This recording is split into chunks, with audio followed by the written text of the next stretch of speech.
I had gone from having a really demanding job for nearly 16 years to having no plan whatsoever on what I'm going to do with my life. And it was also such a public exit that everybody had read about it, and everybody I knew, even remotely, was messaging me constantly asking me what I'm going to do with my life, that it got really, really stressful. And I would begin to panic. Things would upset me, I would get really scared. Every time the phone would ring, I would get scared. And I realized that something was wrong, that, this is not me. Hi, so my name is Faye D'Souza. I'm a journalist and an entrepreneur, and this is how I shape my world.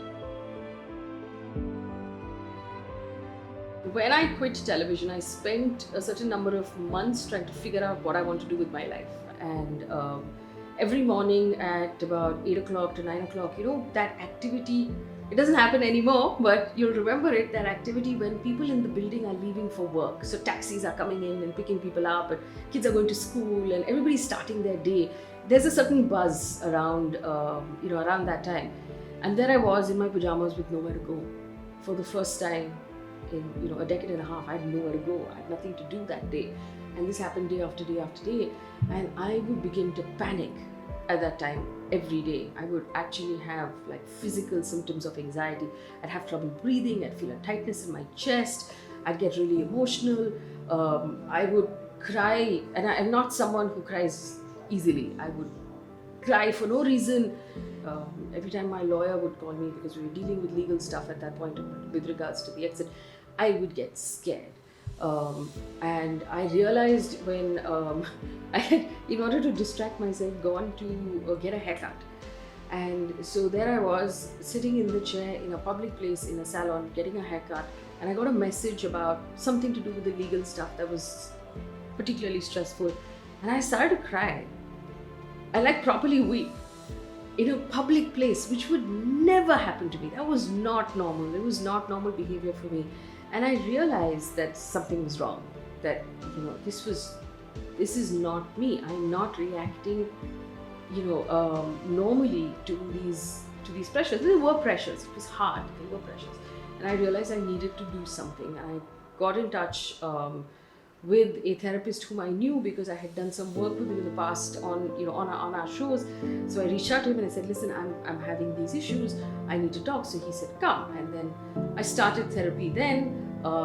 My partner, my husband, came into sessions with me, and he was extremely supportive, and it was a long process. So this whole thing I told you about revisiting what I want to do, asking myself why I do what I do, reinforcing all of my values, understanding, being able to look at my fears rationally, irrationally, all of that was part of the healing process. But I was going through anxiety at that point.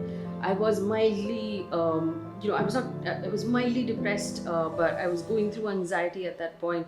I had to deal with the problems. I had to take medication for a little while and come out on the other side. And that whole thing was part of the process of acknowledging that, it doesn't matter how strong you think you are, there will be points when you will need help. Being an entrepreneur and starting your own company is a completely different experience also. But I think I've learned more, in the last 1 year every day than, anybody could teach you in 20 years in a classroom. So, and after much reading and, testing things out, trying things out, I figured out that the thing that I believe that news lacks right now in India more than anything else is dignity. There's no dignity for the subject who is being covered. There's no dignity for the people who are invited to speak.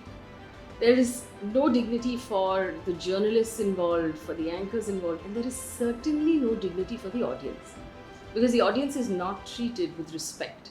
So if I respect you to know what is right and wrong, if I respect you as a full adult citizen of this country, you know what your rights are. You can tell when someone is giving you crap.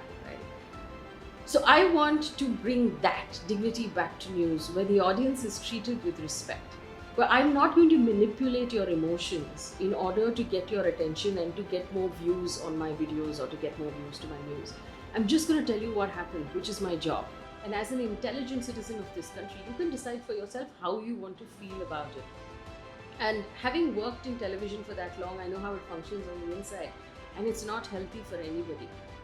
Television stories at prime time are picked specifically to manipulate your emotions. So, what we're attempting to do is to prove two things. Is that when you put out wholesome, responsible, dignified news, that there is an audience for it. And people like it when you treat them with respect. That is how, I arrived at this point. And that's how we started doing the news the way we are doing it. And that's the journey. And it's a long journey. I know it's going to take a really long time. So we're in for the long haul. So I'm Faye D'Souza, and this is how I shape my world.